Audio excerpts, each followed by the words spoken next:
Binigyan pugay naman ng pamahalaang lungsod ng Lipa ang Philippine Chamber of Commerce and Industry Lipa City Chapter sa regular na flag ceremony ngayong umaga October 27 na pinangunahan po yan ni Mayor Eric Aprica. Pinuri po ng lungsod ang PCCI Lipa sa pamumuno ni Boy Manguera matapos itong tanghaling Most Outstanding Chamber in the Philippines at Most Outstanding Chamber in South Luzon sa 51st Philippine Business Conference and Expo.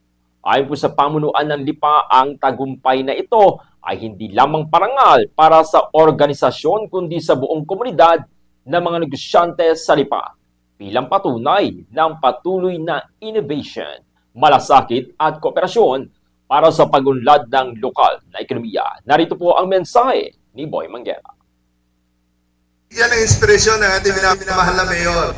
Kasi si Mayor po ay outstanding mayor sa Lipa, sa Lalawigan, sa Calabarzon at sa buong Pilipinas. Presidential awardee. Kaya po kami naman ay kinilala po sa Lipa, sa buong Batangas, sa region, South Luzon, Most Outstanding Chapter, Chamber at sa buong Pilipinas po yung Most Outstanding Chamber.